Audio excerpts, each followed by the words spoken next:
സഹൃദയരെ, ഏതാനും നിമിഷങ്ങൾക്കകം കലാദർശനയുടെ mimics parade ആരംഭിക്കുകയായി. കലാദർശനയിലെ കലാകാരന്മാരെ പരിചയപ്പെടുത്താൻ ശ്രീ മമ്മൂട്ടിയെ ക്ഷണിച്ചുകൊള്ളുന്നു.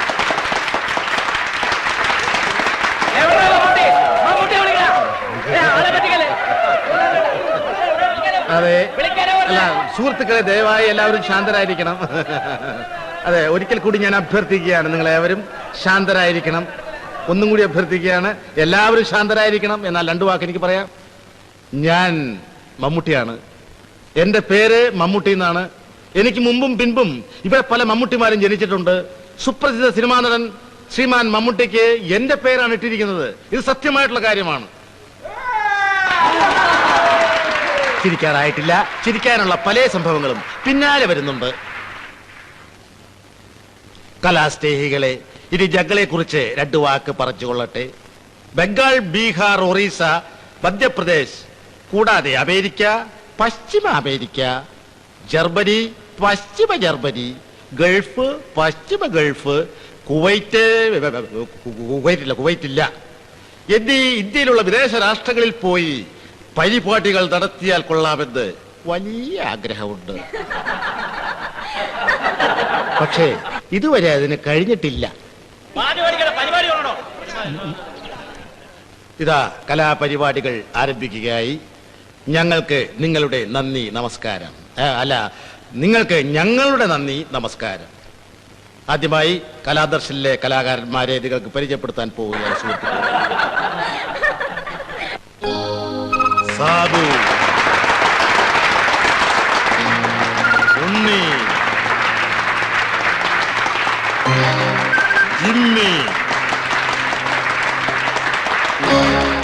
മനോജ്, നിസാർ, അൻവർ,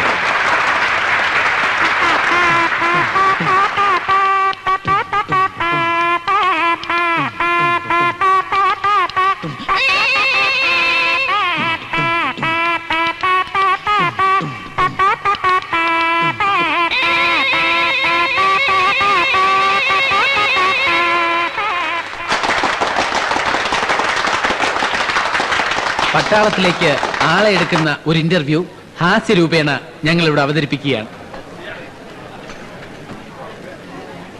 താൻ ഏതൊരു പഠിച്ചിട്ടുണ്ട്? അതെ, എന്നെ കോളേജിൽ ചേർക്കാൻ ചെന്നപ്പോ അവിടെ സീറ്റ് കിട്ടിയില്ല. അതെന്തുകൊണ്ട്? അത് അവര് പറയണേ, ഇപ്പൊ സ്കൂളിൽ പഠിക്കാത്തവരെ ഒന്നും കോളേജിൽ എടുക്കലില്ലാന്ന്. എന്ത് പാടാന്ന് നോക്കണേ. You get out! ഇയാൾക്ക് ചായ ഏതാണ്ട് കൊടുക്കാൻ. I say you get out of this military area! പഠിപ്പൂല്ല ഞൊണ്ടും. ഇടോ, അംഗവൈകല്യമുള്ള ഒരൊറ്റ എണ്ണത്തിന് ഇന്റർവ്യൂവിന് കടത്തി വിടരുത്. സല്യൂട്ട് ചെയ്യേണ്ട എപ്പോഴും. പോടോ. I say you get out!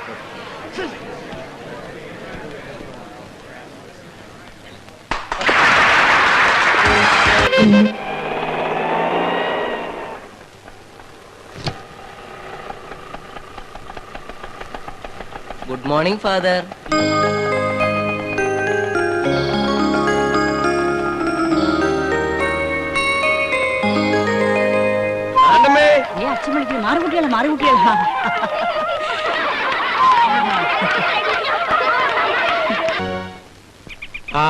Tabla Varghese ഇന്നും വന്നിട്ടില്ലേ?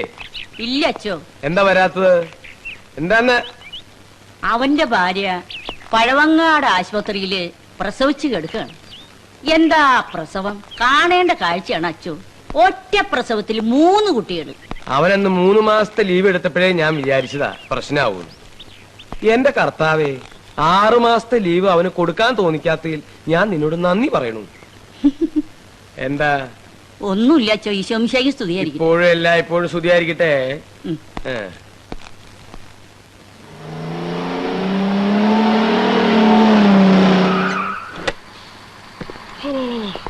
ഒരുപോലെ കണ്ണടച്ചിട്ടില്ല പണ്ടാരോടങ്ങ ആനയുടെ പുറത്ത് കയറ്റേണ്ട സമയം. അടുത്ത പരിപാടിക്ക് പോകുമ്പോ സ്റ്റെപ്പിന് ഇല്ല, ഞാൻ വണ്ടിക്കകത്ത് കയറൂല. പരിപാടി കഴിഞ്ഞാൽ കാശ് തരാനോ മടി. ഒരു സ്റ്റെപ്പിനെങ്കിലും മേടിച്ച് വെക്കണോ? താനെന്താണ് എന്നോട് ചൂടാവണത്? താൻ പോയി അച്ഛനോട് പറ. താൻ വരട്ടൊന്നും വേണ്ട, ഞാൻ അച്ഛനെ വിറപ്പിക്കും. നോക്കിയോ, ഇത്രയും വേണമെങ്കിൽ വിറപ്പിച്ചോ, പക്ഷെ വെറുപ്പിക്കരുത്. ഇയാൾ കൂടെ വാ. വാടാ, നമുക്കൊരു ചായ അടിച്ചിട്ട് ഇങ്ങോട്ട് വരിക. ഇപ്പോഴാണോടോ വരുന്നത്? വണ്ടി അത് ഇന്നലെ വണ്ടി പഞ്ചറായിട്ട് വഴി കിടന്നു. പിന്നെ ഇന്ന് രാവിലെ പഞ്ചർ ഒട്ടിച്ചിട്ടാ പോന്നത്. നേരാണോടോ ഇത്? ആറ്റിങ്ങിൽ 1 മണിക്ക് പ്രോഗ്രാം കഴിഞ്ഞാൽ വെളുപ്പിന് ഇവിടെ എത്താം, അല്ലടോ? എത്താ വെച്ചോ? പക്ഷേ എത്തിയില്ലല്ലോ. ആ സ്ഥിതിക്ക് ഇവിടെ അറിയിക്കാതെ വേറെ എവിടെയെങ്കിലും പ്രോഗ്രാം പിടിച്ചിരുന്നോ? അയ്യോ സത്യമായിട്ടും ഇല്ലച്ചോ. അച്ഛനറിയാതെ ഞങ്ങൾ പുറം പരിപാടി ഒന്നും പിടിക്കാറില്ല. അച്ഛന് ഞങ്ങളെ വിശ്വാസമില്ലെന്ന് അറിയുന്നതിൽ വിഷമമുണ്ട്. ഇങ്ങനെയാണെങ്കിൽ ഞാൻ ട്രിപ്പിൽ നിർത്താൻ ചെയ്തേക്കാം. മോനെ, ഈ ട്രൂപ്പില് നിന്നെ മാത്രമേ എനിക്ക് വിശ്വാസക്കുറവുള്ളൂ. പിന്നെയും ഇവനെ മാത്രമേ എനിക്ക് അല്പമെങ്കിലും സംശയമുള്ളൂ.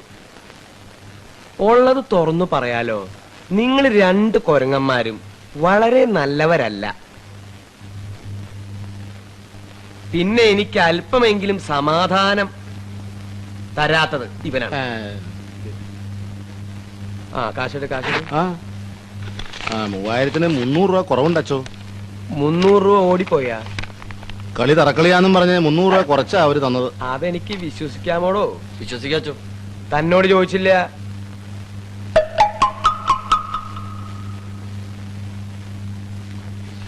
പതിനെട്ടാം തീയതി കാഞ്ഞൂര് പള്ളിയിൽ ഒരു കളിയുണ്ട്. ഫാദർ ബെനഡിക്റ്റ് വിളിച്ചു പറഞ്ഞതാ. പള്ളിയിലാവുമ്പോ അമ്പലക്കളി പോലെ തറക്കളി പാടില്ല. അച്ഛോ, വണ്ടിക്കൊരു സ്റ്റെപ്പിന് വേണമായിരുന്നു. അതേടാ മോനെ, നിങ്ങൾക്ക് എല്ലാവർക്കും ഓരോ സ്റ്റെപ്പിന് വേണമെന്ന് എന്റെ മനസ്സ് പറയണു.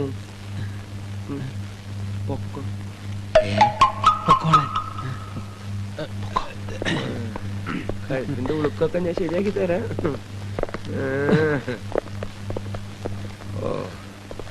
അയ്യോ, സിനിമ കാണാൻ പോവാനോ? ഞാനില്ല. അച്ഛൻ അറിഞ്ഞ പിന്നെ ഇങ്ങനെ എല്ലാ കാര്യത്തിനും അച്ഛനെ പേടിച്ചാലൊന്നും കാര്യം നടക്കില്ല. കുറച്ച് ഗട്സ് വേണം. എന്നെ കണ്ടുപഠിക്ക്. ഒരു അച്ഛൻ ചേട്ടൻ ഇതൊക്കെ പറയാം. എനിക്ക് എന്റെ സ്വന്തം അച്ഛന്റെ കാര്യം കൂടി നോക്കണം എന്ന് പറഞ്ഞാൽ എങ്ങനെയാ? നീ ഇങ്ങനെ പേടിച്ച അയ്യോ അച്ഛനോ, അച്ഛനെ പോന്നു. ഞാനിങ്ങനെ നമ്മുടെ പുതിയ പരിപാടിയുടെ റിഹേഴ്സല് ഫീമെയിൽ വോയിസും മെയിൽ വോയിസും കൂടെ ഇങ്ങനെ മാറ്റി ഒരു ചേഞ്ചിന്റെ ആണുങ്ങളുടെ ശബ്ദത്തിലെ അതിങ്ങനെ വളരെ ഇൻട്രസ്റ്റിംഗ് ആയിരിക്കും. ഇന്നത്തെ റിഹേഴ്സൽ വെച്ച് നോക്കുമ്പോ പ്രോഗ്രാം ഗംഭീര വിജയം ആവണം. പിന്നെ അച്ഛോ, 17-ാം തീയതി കാസർഗോഡ് പ്രോഗ്രാം കഴിഞ്ഞിട്ട് 18-ാം തീയതി വെള്ളായണിയിൽ ജോയിൻ ചെയ്യാൻ പറ്റുമോ എന്നുള്ളതാണ് എന്റെ ലത ഇങ്ങോട്ട് വരൂ. ഹലോ ലത, എപ്പോ ഒന്ന്? ഞാൻ കട്ടിയില്ല. ഞാനൊരു കാര്യം നിങ്ങളോട് പറഞ്ഞ മറ്റുള്ള കുരുത്തം കെട്ട പിള്ളേരോട് പറയോ? ഇല്ലച്ചോ. നിങ്ങളെ 2 പേരെയും ഞാൻ ഇവിടുന്ന് പറഞ്ഞു വിടേണ്ടി വരുമോ? അത് വേണോ? അയ്യോ അയ്യോ വേണ്ടച്ചോ. വേണ്ടച്ചോ. ലതേ, ലതേ, ഒരു കാര്യം പറഞ്ഞോ. ഇങ്ങോട്ട് എന്താ? ലതയാണെന്ന് തെറ്റിദ്ധരിച്ചാ എങ്ങനെ ഉണ്ടാവും അറിയാൻ നോക്കിയതാ. കർത്താവേ, അപ്പൊ ഇവിടെ ഇക്കളിയും തുടങ്ങിയ